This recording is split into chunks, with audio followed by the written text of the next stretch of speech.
Off you go. Right. So, Tina, the intention of today's session is actually to talk about what director shareholders of small companies should be thinking about when they're looking at their business and looking at their personal life, and how to link them both. Okay. Yeah. So I'm just going to share the presentation with you if I can find the right screen. Let's see. Ta-da! Okay, here we go. Right, so some disclaimers I have to go through first. So Alfa Wealth are a trading style of Insight Financial Associates Limited. So we're authorized and regulated by the Financial Conduct Authority. There's a number on there if you want to check. If you Google Financial Conduct Authority, you'll be able to find us on there. So we are regulated to give advice around pensions, investments and protection, and our division specializes in working with director shareholders of their businesses. So that's the start there. So before I get into it, so let's ask you some questions then. So how long have you been running your business? So probably about 4 years now. Okay, what got you started in the first place? So my friends kind of think I had a bit of a midlife crisis.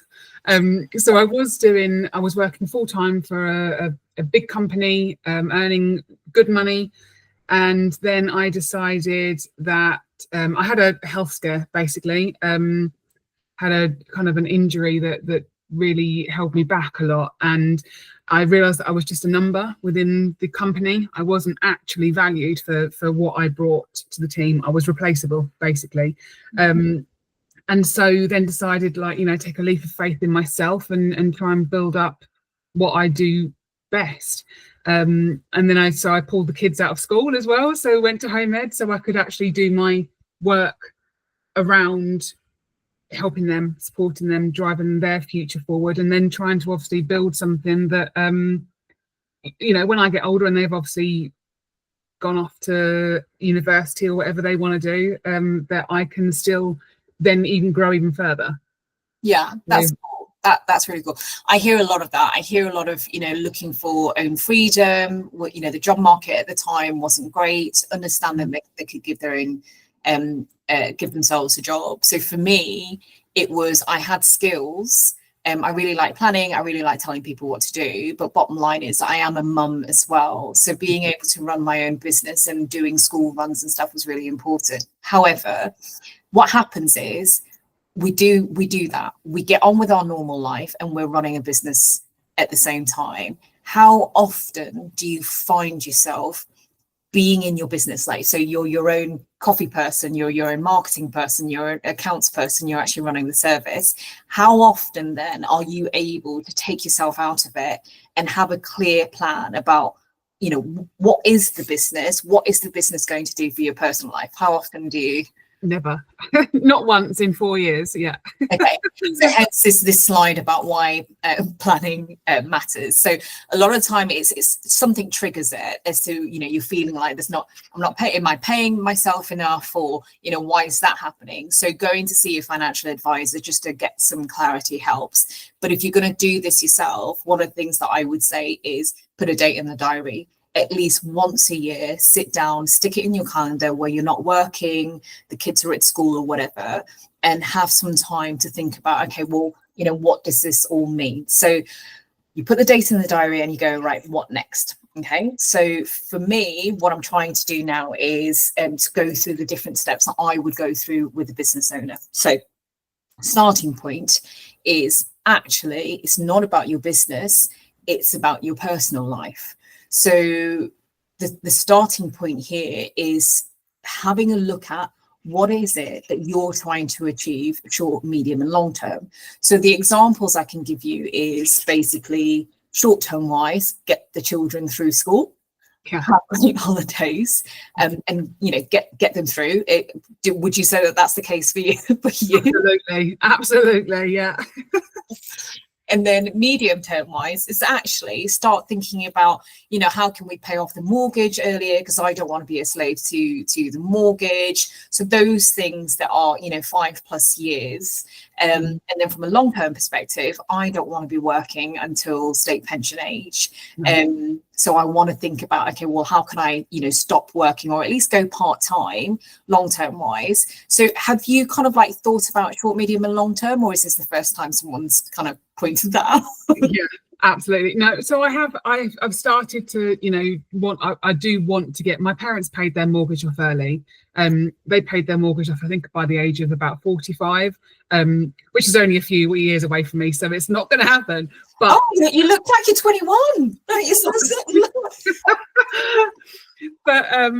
yeah, so I really want to get that. That's like a, you know, a massive goal, because like you say, you know, things like interest rates, we were on I don't know, I think it was like a 1.9%, and then it jumped to 5.2, which is just crazy. And it's such an added kind of, you can't do anything about it, you know. That's, like you say, you're a slave to that. Like if it jumps again, you have to like go on it again. So getting that reduced for me is massively important. But that's literally as far as it's kind of gone. I just, mortgage side, I try to reduce all our bills. We've got like no credit card debt, we've got no financial debt apart from the mortgage. So that's, you know, that was our kind of my 5-year goal after, you know, especially because I left a good, you know, steady, stable job. Proper job. Yeah, a proper job. I was concerned that I would just end up in debt, but we're not. So that's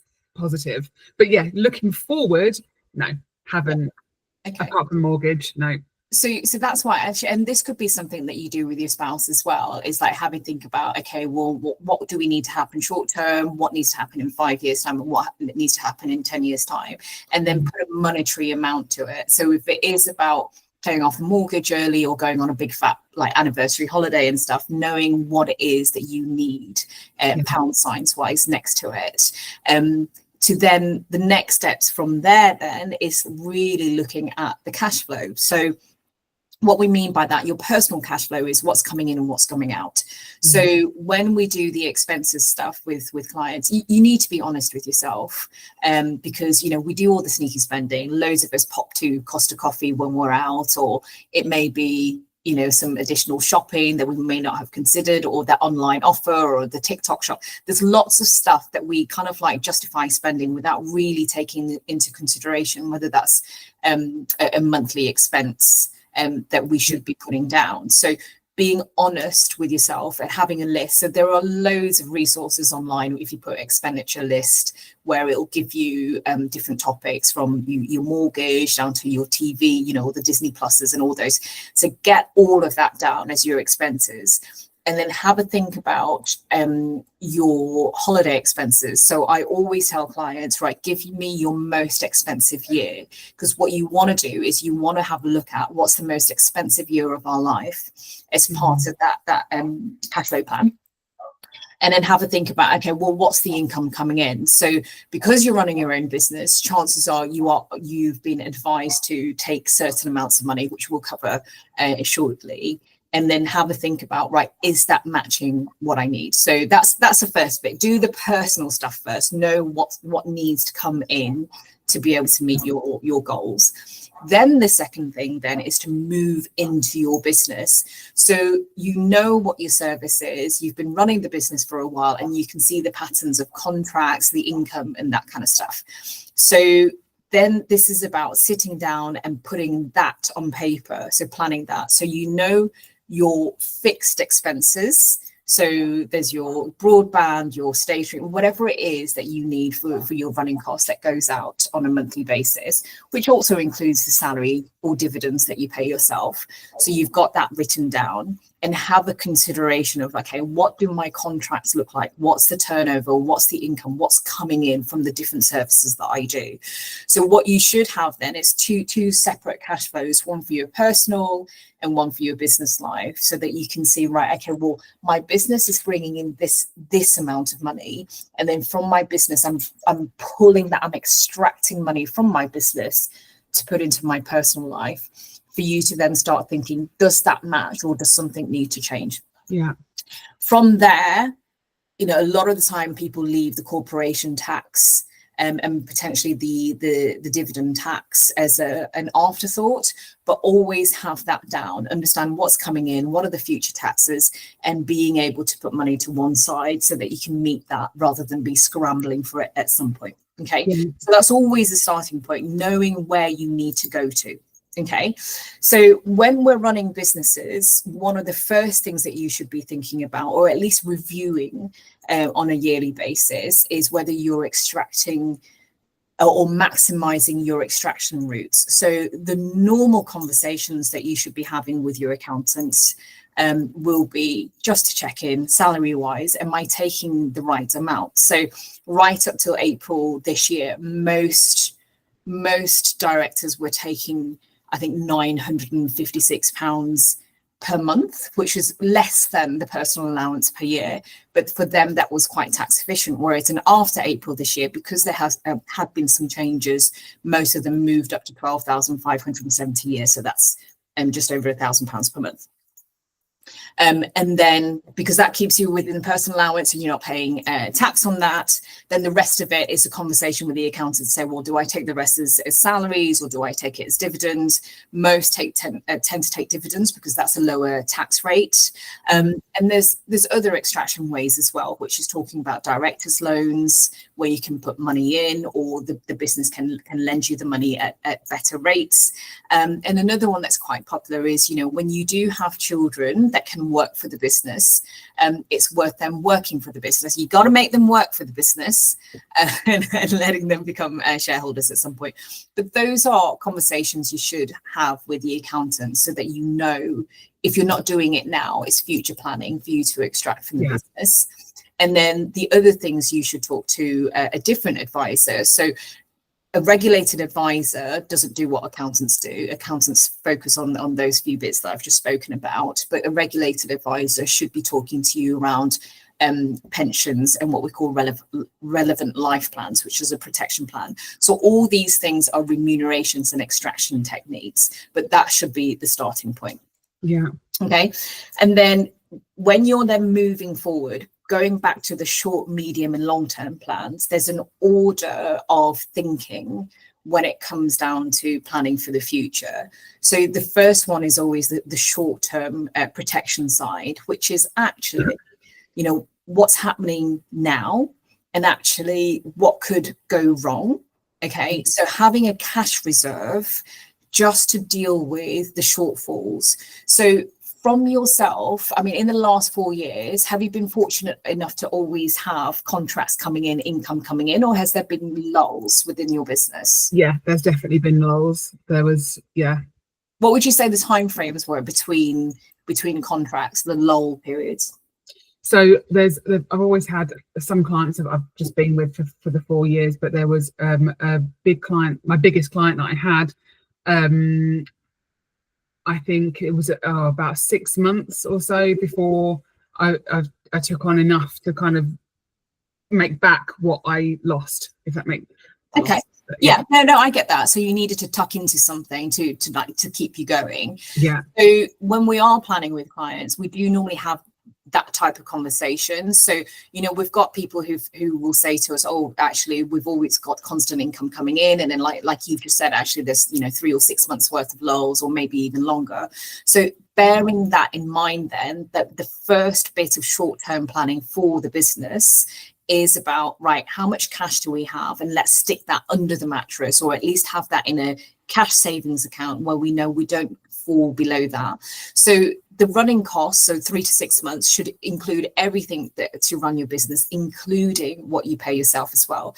So many business owners that I meet don't prioritize themselves. Yeah.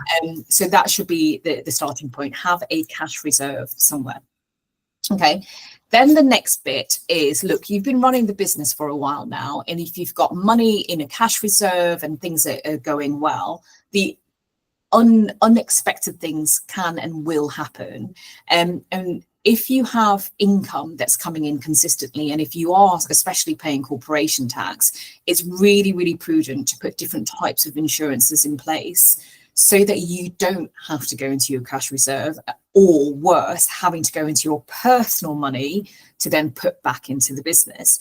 So different things from key person insurance. So if you've got someone who's like a proper salesperson who's like bringing in loads of income, that if they weren't around would be detrimental to your business, or you'd have to spend quite a bit of money trying to get somebody new to come in, right through to sick pay. So for the businesses that we tend to work with, that is like yourself, the single or two people businesses, you're running the business. If you get sick, again, you'll have to go into your reserves, because chances are you don't have some kind of sick pay in place.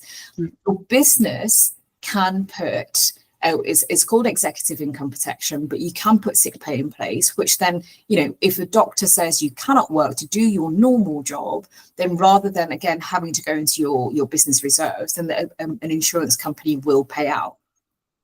Or say, for example, relevant life. So that's a death in service. So when you go for a proper job, most businesses within your remuneration package will give you your normal salary, a sick pay package, and a death in service, which is if something happens to you when you've been at work, then at least your family's protected, because a lump sum will be paid out to them. So all these things, just because you're working for yourself, you shouldn't miss out.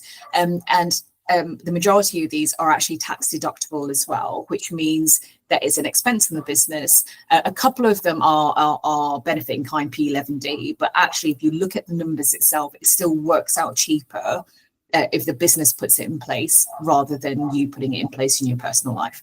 So having a protection review on your business will give you a clearer idea of the impact of, if something happens, what can you put in place to stop you from going into your own reserves. Okay. Any questions about that one? No, that's fantastic. Something, again, just don't think of these things, do you? Exactly, because you're so busy just running the business without thinking actually you've created something amazing, and income for yourself as well. So once you've considered the short-term stuff, which is your cash reserve and your protection needs, if something goes wrong from now until I stop my business, then the next stage is to think, okay, well, what about the medium term? So you're still really, really young. You're not going to stop working for a while. And if you've got cash money that's building up, that's above your stash, your emergency stash, the problem with sitting on cash above that is that you face inflation risks. So your business then, if you're sitting on one, too much money, or two, like for too long, then the inflation risk that you face is that, when products go up, when all your running costs go up, and if your cash reserve isn't kind of going up with inflation or outstripping it, then you're losing your buying power in the future. So it's thinking, okay, well, what do we do with the cash? So it's about making your additional money working hard for your business. So this isn't your personal cash now. This is about what your business can do with its reserves. So I've touched on the first thing, which is put the money in a cash interest account and make sure you're earning some form of interest. But because it's short term, we're not too bothered about how much interest, so long as it's doing something, because you might have to access that instantly. Then the next point is thinking, right, okay, well, this additional money I've got within the business, do I need to spend that on capital expenditure? Is there, if you're an engineering firm, do I need to buy more machinery? Do you have, or for your business, do you need new laptop, new equipment, new stuff for you to be able to run those things? So take that into consideration. And if you can truly think, well, actually, I don't need money for a certain period of time, there's different what we call investment wrappers that your business can use to invest the money. So just very quickly, a corporate general investment account is just that. You put the money into this account, and in it, your business can invest in various asset classes, from bonds to equities to commercial property, right through to alternatives or funds or portfolios. I'm not going to go into education around that, but within that, if you think about it, you could put your money into an investment account, which can have a strategy of anywhere from a defensive through to a balance or an adventurous risk appetite for you to try and grow your money. The advice around that is, look, hand on your heart, you should say, actually, I don't need the money for some time, 3+ years, 5+ years. It's always give your money time if you're going to invest it for it to do something good. Okay.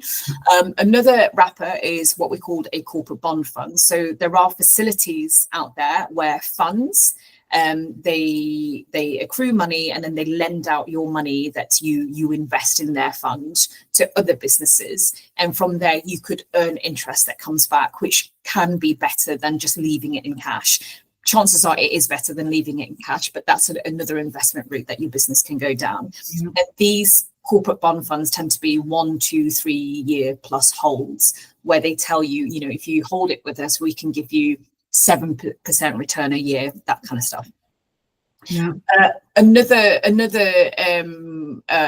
choice is the onshore investment bond. So this one is a nice wrapper, because when you invest money into this investment bond wrapper, then it's a tax deferral product. So you don't pay corporation tax on the gain every year like you do the other stuff.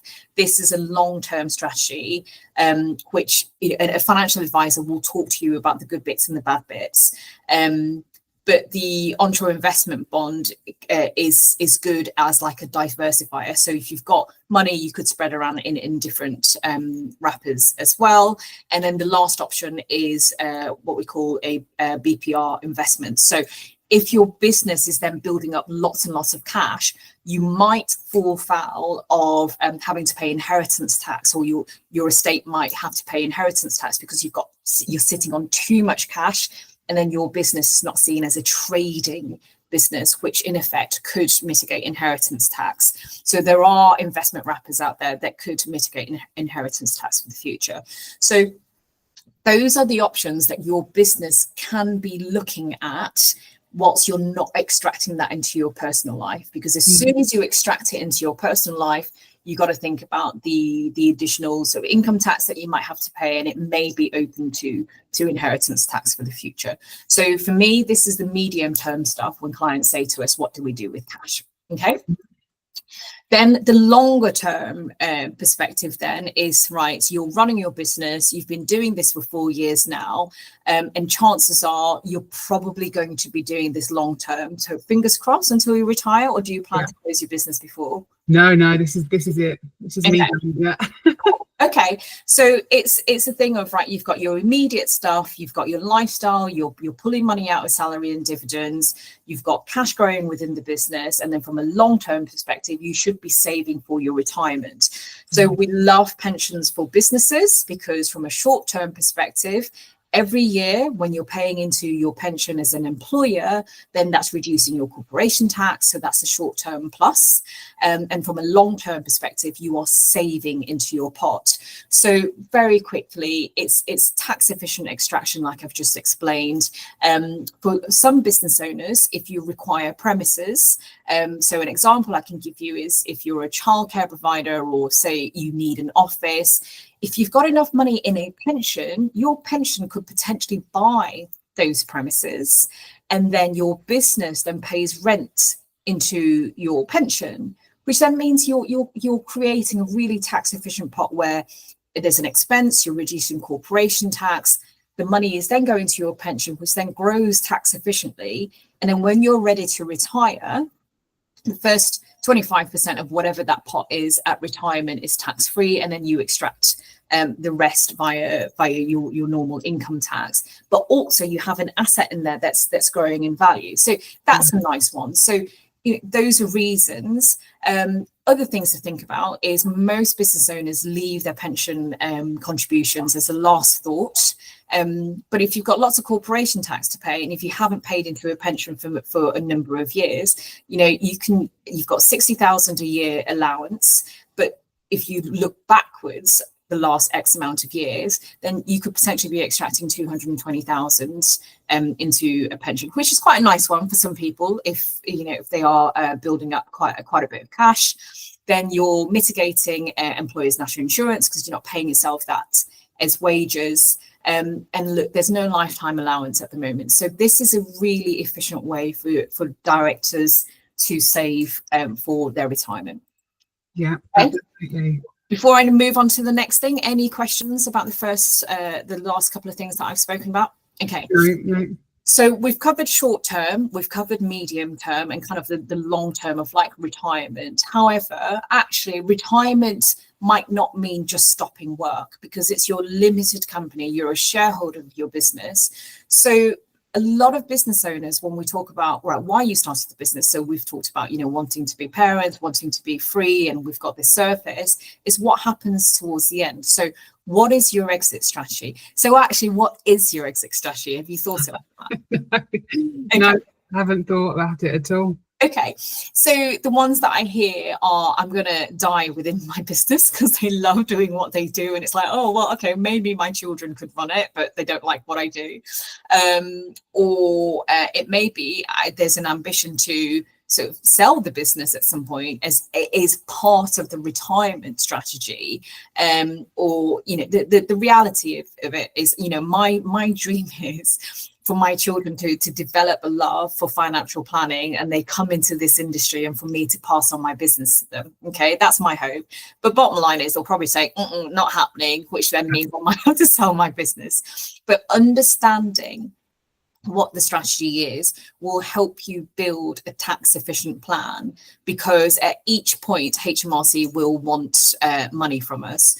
So when you understand whether you want to sell or you want to do pass it on to your children or relatives or whatnot, then it is about maximizing the value at each point, so that again you're extracting the most out of your business. However, whilst you are planning that, if you are thinking about passing your business on to your children, or at least if you're going to die within your business, I mean, that's a bit crude, you're not going to sell the business, you have to make sure that it's airtight. You know, whoever's going to inherit your business, you want to make sure, one, that actually there's no chance of any form of inheritance tax, especially if you're sitting on too much cash or investments.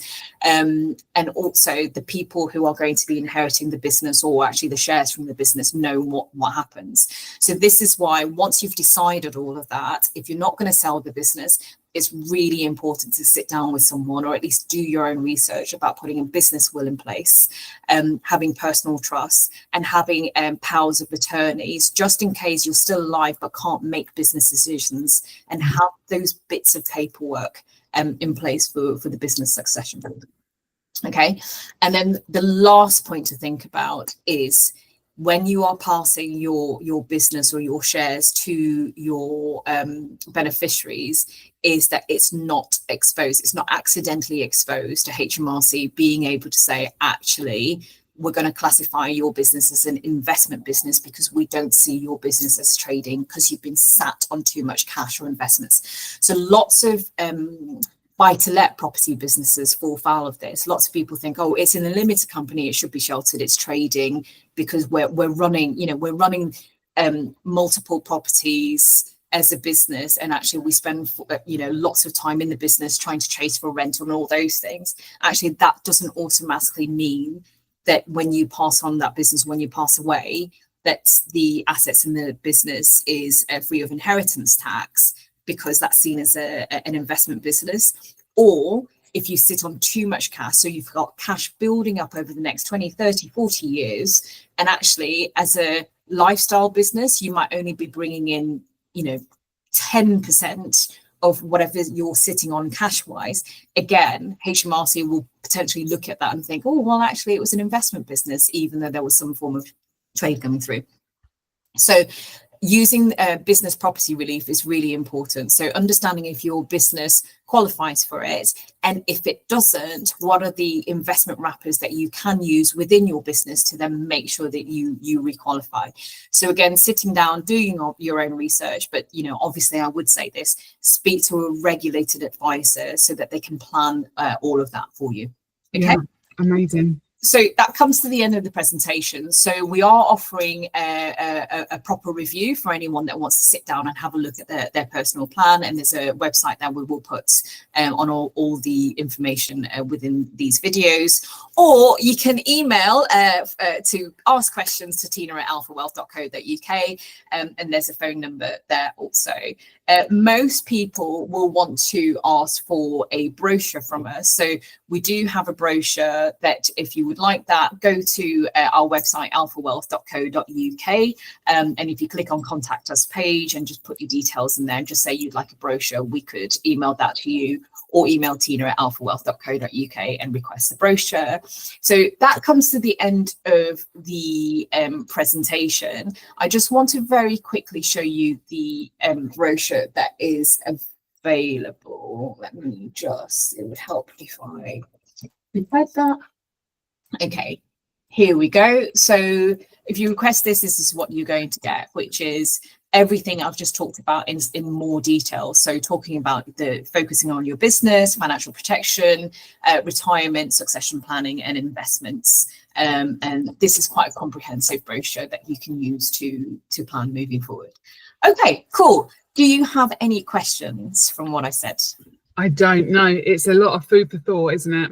Yeah, absolutely. I just want to say thank you so much for attending, and yeah, I look forward to catching up with you soon. Thank you. Okay. All right, you take care. And you. Bye. Bye.